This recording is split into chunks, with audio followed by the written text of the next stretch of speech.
welcome to the Know, Grow, and Scale podcast. I'm very excited to have one of my new friends and partners in digital media that I love to learn from and listen to her podcast.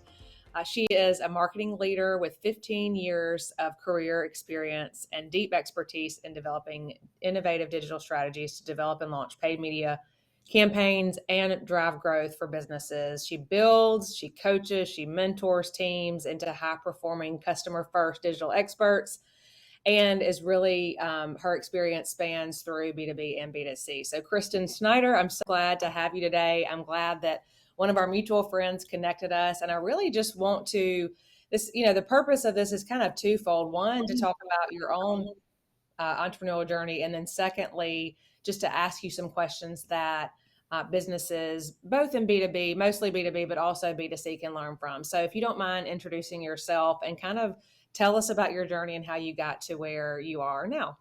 Thank you, Laura. I'm so excited to be here. I love doing stuff like this and so glad that our mutual friend connected us.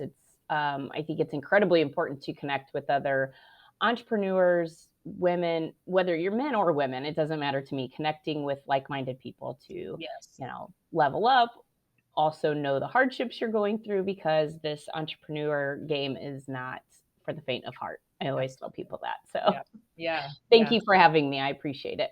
Absolutely. So tell us about your journey. Where did you start? I know you've got similar to me, you've got the corporate experience that led you here. So let's kind of talk through your journey, because I'm sure some of our listeners will be able to relate to you. Absolutely. So my journey started out where, in college, you're doing whatever it is that you do in college, you're trying to figure it out. And I made my way to a television station, and back then I was like, there's no way, shape, or form that I'll ever be. I do not want to have my face on camera. I do not want to be my voice anywhere. This is not for me. And fast forward to here we are. So, which is the nature for everyone now.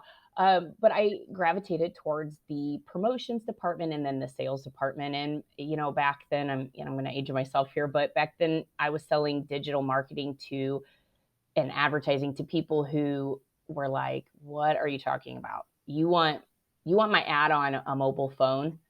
That doesn't even make sense. Who even uses their phone for that kind of thing? Yeah. So it was really good. So kind of in that in between where people were still in traditional media and didn't really have a lot of awareness of what new strategies were out there. Very much. I always say, like, it's hard when you're in it, right? But then now looking back, it was the best thing I could have ever had for my career for a couple of reasons. I was exclusively going out to automotive dealers. So I just learned this tough, thick skin, the negotiating part of it, the being able to articulate what you're selling, why it's important to them, because you learn very quickly, like, they don't care unless it's what's in it for me. Right. And so they gave me this really tough, thick skin. From there, I moved on to digital agencies where I really learned the back end, which was important for me. I know everyone's journey is different. I'm one of those people that need to really dive in and know what I'm talking about and the ins and outs and the levers being pulled. And that's where I learned about the different audience targeting and how all the different methods that we can use to reach those people. From there, I went to lead a team of digital sales representatives at a radio station. So I was over 4 radio stations, and I was the director of digital sales. So just driving revenue through ad sales and marketing and all the tactics that work for local small business owners, whether they're, looking for foot traffic or the online space. And as we saw over the years, really became one. Right. From there, I just, I have 4 kids. We are in that, that season of life where it was overwhelming. And we lived an hour from the radio stations. Mm-hmm. So it was a lot of commuting, drive time. And I just felt at that time I was outgrowing that space and really felt like I wanted to offer my clients and the people who were trusting me with their marketing and advertising solutions, not pushing products at them that was because that was what I had to sell. Right. That makes sense. So Makes you kind of rubs a little bit on the authenticity it sometimes. really did. I started thinking like, yeah, and I really came from this place of always trying to tell my clients the truth of, Right. yeah, this product's not for you, or we don't offer what you have. And I think that's okay in any business sense, whether you're an entrepreneur or not. You shouldn't offer everything, right? Right. The riches are in the niches. That's what Right. that's Right. what we say. So I truly believe that too, but I wanted to come from a place and build a business around what I was looking for out of life, Mm-hmm. what was right for my family at the time. And at the time, that meant me being more flexible. My husband did not have a schedule that had any flexibility to it. So, and that's something I wanted. It's not something, and again, this is not like, oh, I'm the woman, I had to do it. That was something that was tugging on my heart that Yeah. I wanted. I wanted to be there for my kids and not feel like I was just rushing from one thing to the next. Mm-hmm. And that's really the way I was feeling. And because by all stretch of imagination, I love working in teams. I am fueled and energized, and my creativity comes from being with people and collaborating. And I love that element. Mm-hmm. So I went out on my own. So that was all out on my own. That was officially 4 years ago. I think we're coming up on that this month, or whatever time someone's listening to this. So it's been a great journey. I opened my own digital marketing agency, and I have contractors. I have people that work with me for me. I love collaborating, especially like businesses like yourself, where some things we do are the same, but other things you provide that I would much rather send someone your way Right. Yeah. Yeah. that I don't know as much about, and I'd rather them be in your hands on that. So it's been fun. And also I started a podcast, and so now my voice is on the air. So I'm doing all the things I always said I'll never do that. Never want to be there. I don't like it. And now here we are. Well, so I think that your story is like many, but also just an important reminder for those entrepreneurs who I call it shiny object syndrome, Mm. whatever, might we feel like because we can, we should. Oh, And yes. that is probably, I would say, the downfall of at least half of the people who start businesses and get distracted by what might, you start out with a clear vision of what you want to do and your goals, which I want to talk about in a minute, your personal goals that, we all start businesses for different reasons, but I can't help but think that a lot of it has to do with what we really want personally, which was Yes. both the two of us share that. That was a big part of the reason why I did the same and started my own business. But we don't have to be all things to all people. In fact, that's not going to get us ultimately the success that we want. So I think that that's a really important part of your story and thing to remind other entrepreneurs.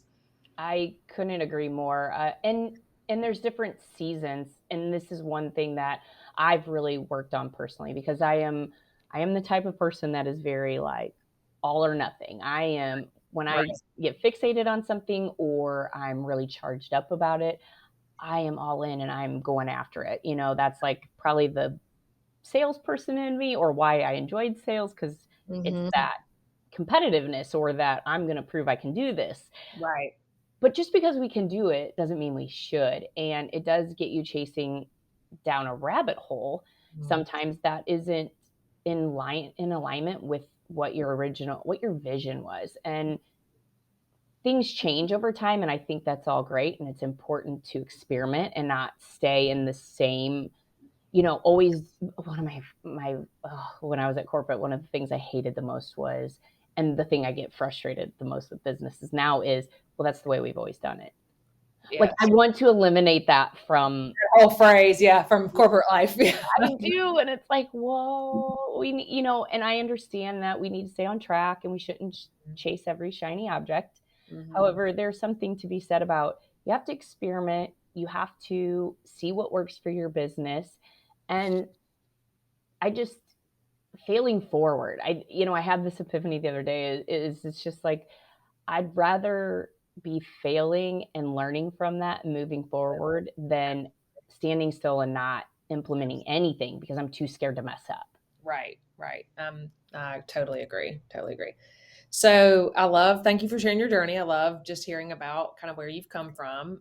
And, now I kind of want to shift to, as those people, for the majority of my listening audience, we have folks that are either starting businesses or have started businesses. And I want to kind of speak specifically to maybe new startups or people who are just getting into learning about digital marketing strategies or figuring out what they're going to do with digital marketing. Some people are too scared to even experiment with it. So what are the most important, like where would somebody start if they were looking at, okay, I know I need to be online.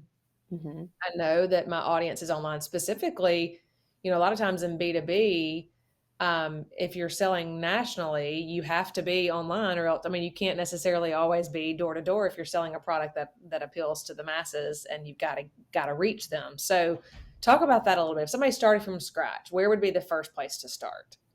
So I'm glad you asked, because first of all, I hope I can save a lot of, my goal is to save people time and effort. I have done the things, all the things, even as a marketing and advertising person, I've made the mistakes and I've gone and wasted a lot of money. Yeah. The first, I'll kind of go from a mistake point of view, is one of the first mistakes I made was going all in on or trying to go all in on a website before I knew who I was trying to serve and what I was trying to do. That's good. Yep. And I didn't realize it until I'm trying to write content for the website. And I'm like, oh my gosh, who am I speaking to? And what do any of these words mean to anyone? So I would say the first place to start is knowing who you want to serve. Now, do I think you'll fine tune that over time? Yes, Sure. Yeah. 100%. So I think you can start at finding out who you're trying to serve and how you're going to help them. What solutions are you providing? And this may go against the grain a little bit, but even if you can create a landing page to start, Mm-hmm. as you fine tune through who that is, to then where you can have a full blown out website, I think that's a good starting place. Right. It's a smaller chunk to bite off, if you will, Mm-hmm. of having a place to send traffic to, and then being and still getting your message across of who you are, being able to be found online. Yeah. And I don't know if you know this, but I know some people who are really good at creating content and websites and branding. Yeah. So Well, I and think that's it. I think yeah, that's where you start. this is off. I've been asked this question, but I want to hear your answer. And I didn't tell you I was going to ask you this, so you can think about it if you need. Uh-oh. So on, a lot of times people ask me, well, I'm on Facebook. I don't need a website. What are your thoughts on that comment? Well, I have a feeling we'll be in the same space or the same answer. Listen, I think social media is great when it comes from the place of visibility and quote unquote free. First and foremost, we know that it really isn't free. Your time is worth something, and it takes a lot of time to stay in front of your audience. We know organic reach is dropping. It's getting Right. harder and harder, even for these huge influencers that you see online. It's getting harder and harder to cut through the noise and grow their audience. Yeah. It's a fact. You can go look it up. It's harder to have more reach. We know that because these platforms are becoming pay to play. Right. Because they want your money. They want you to become so invested that you need to pay to reach those audiences. Right. Now, do I believe in that space too? Yes. I mean, I sell advertising and I believe in ads. They work. I'm in the space and it works every time. Right. However, I also the second part to that, in my opinion, is that is not your owned information. At any point in time, any one of those platforms can come through and say, "See ya, peace out, we're done." Mm-hmm. And then what? And then where are you? They're in charge of your audience. It's actually not your audience. You are renting that space on a daily basis. Right. Your goal should be to get to somewhat, if you will, own that information, whether it's an email address, a phone number, some sort of contact information, So I believe you need the website to drive traffic there. They need to have a place that they can reach you outside of social media. Yep. Totally agree. Good. I'm glad we do agree on Yeah. that. When I always too, I'm like, you have social media, but what if somebody doesn't that's trying to find you, Right. or they're not on the platform that, you still need to reach people outside of social and you need a place for them to go to land. So, Yeah. And take a good hard look at what your business model is. Even in the B2B space, there are ways and newer ways, social media, to be reaching those business owners, because even as business owners, we have likes, dislikes, things outside of business, right? right, Like we interact the way the rest, your C-suite level people are still interacting with the world the rest of the way, the same right. way everyone else is. Right. So talk a little bit about targeting because that's something Mhm. that I have folks on my team that are really good at, but I can't say that I'm like the expert at it. So I'd love to hear your I'm a B2B, business owner who's trying to get in front of the right people. Mhm. How do we, that can be very overwhelming, I know, to a business owner. Like, how do I even get my message in front of the right people? Talk about what you're able to do in your digital ad strategies that can help get in front of the right people. Absolutely. So on a B2B level, one mistake I think we make is, touching back on what I just said, was that we assume we're only reaching them on the level of work, right? Where they work and what they do at work. That's wonderful. And we know, like, those are the easier elements to pick up on. Like, we know that they're the director of X, Y, and Z. We know that they're the CFO, whatever those titles might be. And we have ways of going after that or targeting that in um, social media platforms, but outside of social media platforms as well, which is really exciting. Mm-hmm. Now, the thing to keep in mind is we are moving towards a cookieless world, right? Like, we know privacy, and what cookieless means is that privacy issues are starting to be passed, right? Yeah. We also, like, the big uproar that everyone knows about is the iOS 14, right? There are privacy barriers now. So Mm-hmm.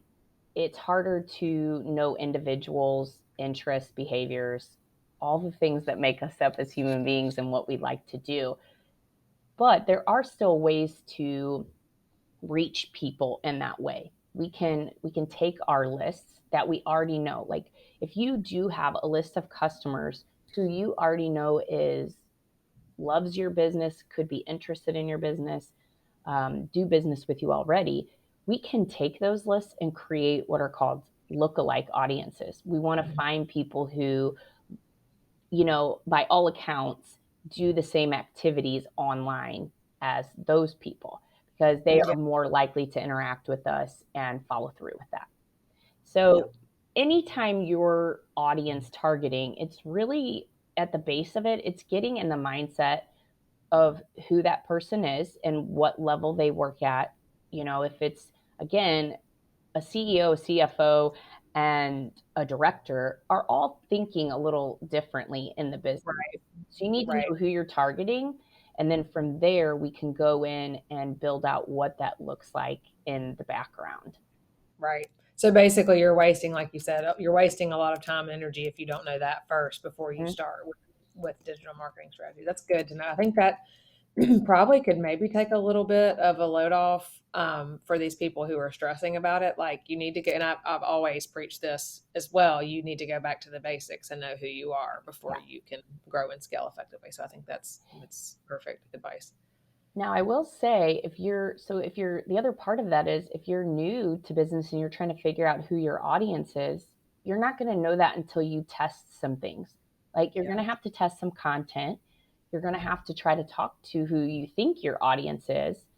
And from that, it comes, okay, well, how are they interacting with Mm-hmm. me? What kinds of questions are they at? And really follow them, follow their lead. Mm-hmm. I think one of my biggest learning factors too over the years is, okay, some of this is falling flat. Why is it? And I'm trying to, like, always pull them back to what I want them to know. But, Mm-hmm. but really, you have to take yourself back to the point of, what do they feel like they need to know or learn from me?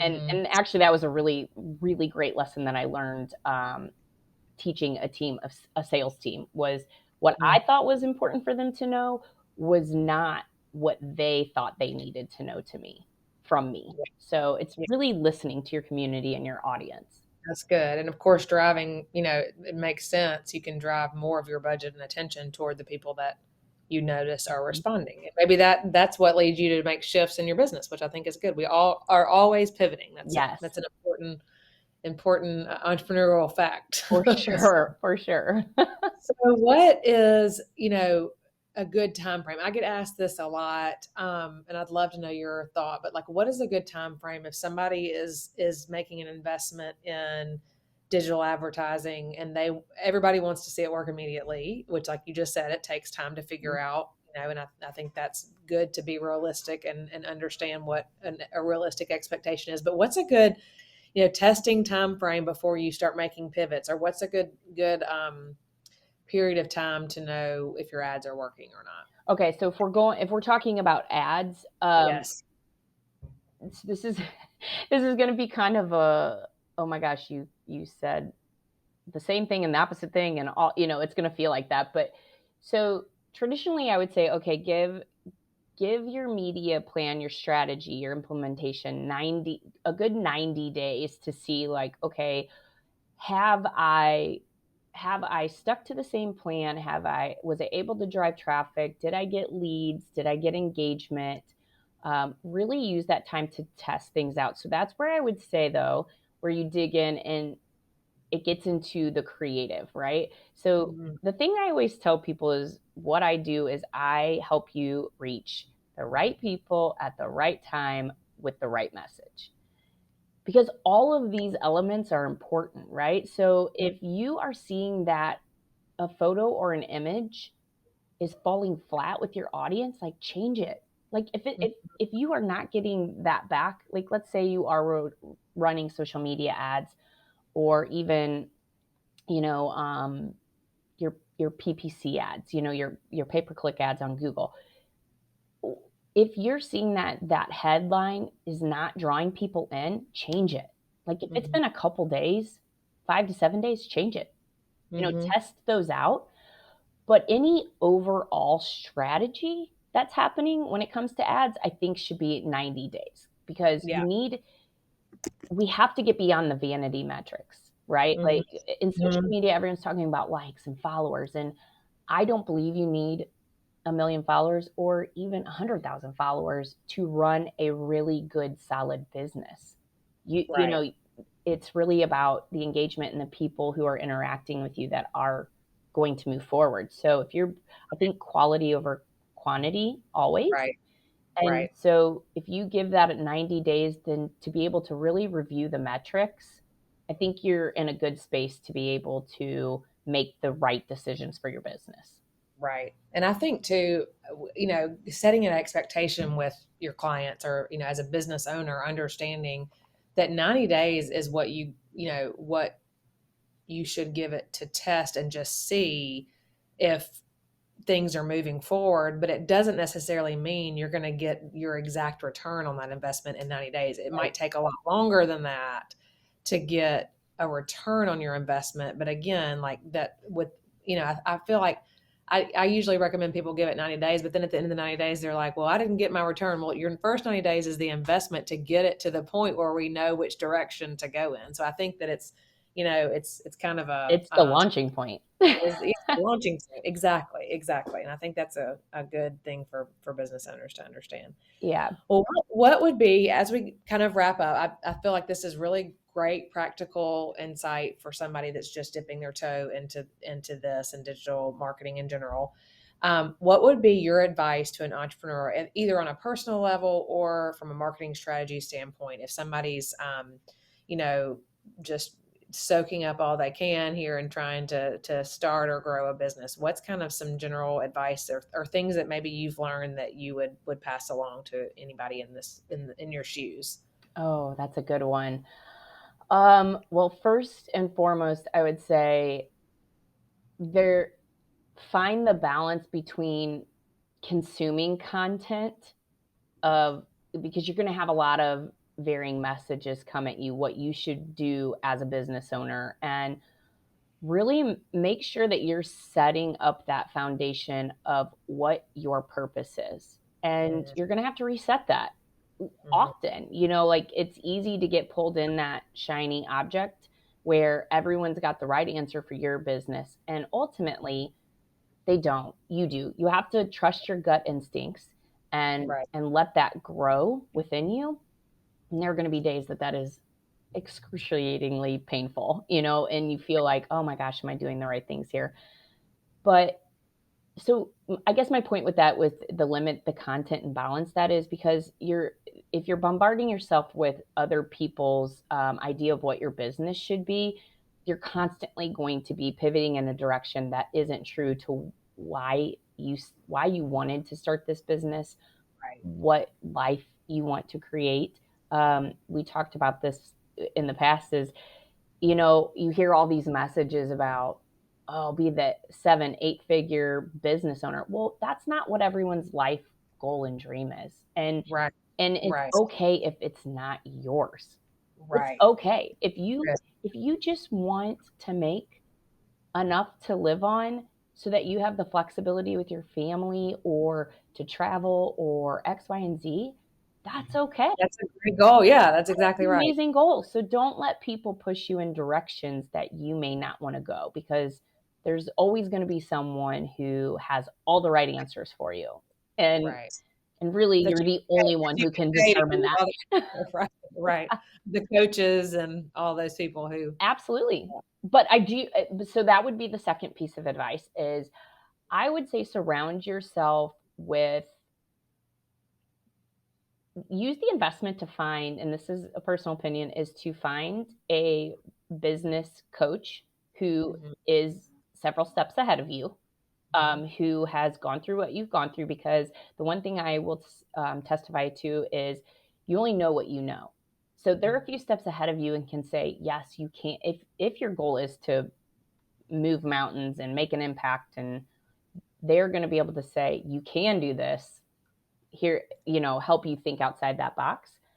And then also surround yourself with mentors and other business leaders who, help you elevate your thinking, the positivity, build that community. It has Mhm. been hands down the thing that makes the difference for me. It's those people you can bounce ideas off in a safe space. And also sometimes they're just going to validate your feelings of, yeah, Right. this is hard. And Right. if everyone could do it, if it were easy, everyone would do it, and they Right. don't. And Right. so I think that's a good place, is to find That's those common people. yes. And I think just having somebody tell you what you're doing is hard sometimes is just is just good to hear, because you feel it, you know it, you have, you feel pressure all the time to do the very best work for your Mhm. clients and to serve your family and to serve your, make sure that you're making investments in these relationships. And, sometimes just hearing that, it's hard and you're doing a good job is really, Yeah. really helpful. And then can I add one other thing? Yeah. Is, Yeah. and I think this goes to, you're a business owner. It does not mean that you need to know all the things. And this has been difficult for me because I always feel like I need to know all the things. Mhm. And you don't.